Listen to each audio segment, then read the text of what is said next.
Welcome back to What's New. It's time for Clicking in Cleveland, or as we like to call it, Stephanie Haney time. That's right, Stephanie Haney time. All right, well, here for Stephanie Haney time, we've got a very exciting story to start with Jay and Betsy.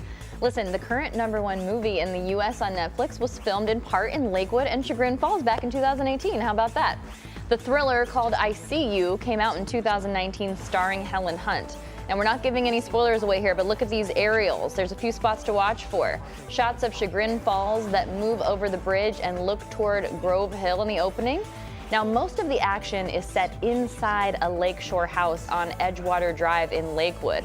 Now, they also shot scenes in Linwood Park in Vermilion and at Sirna's farm in Auburn Township. So if you want to learn more about the actual movie, we have the trailer up on WKYC.com, and you can stream that on Netflix now. And the Cleveland International Film Festival is underway, and one film you can see there was written and directed by Cleveland native Annie Hu, and it's called Lunchbox. This is the story of a Taiwanese American woman who makes lunches from her childhood while she's struggling to forgive herself for pushing away her immigrant mother. Now, this was completely produced in Cleveland. You'll be able to see it on Wednesday at 7:20 at the Allen Theater. Okay, now for our question of the day. Browns owners Jimmy and Dee Haslam say they don't want to build a new Browns football stadium, and their renovation plans likely won't include a dome. So we asked all of you, how do you feel about the great dome debate? So our first response comes from Jennifer, who says, no dome, are you kidding me? Football is for playing outside in the elements. Paul says, this is creative, that he would cover the seating area and keep the field open.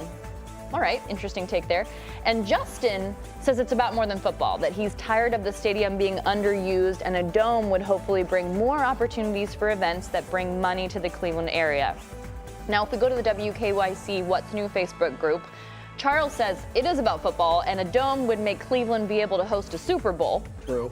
And Barbara says, flat out, she'd prefer a dome that's retractable, and with all the technology that we have today, she doesn't understand why we can't construct one over the current stadium. And Jay, Betsy, maybe you two have more insight on this. I don't know why we wouldn't want a retractable dome. That seems like a no-brainer to me.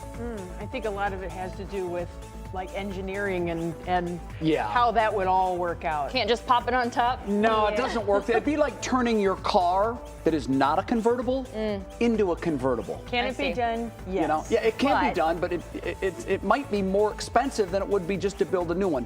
And by the way, I was always anti-dome for Browns games.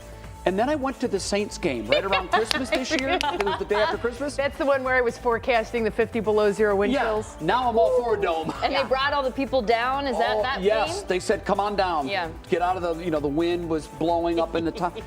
Well, that was the coldest I've ever been in my life.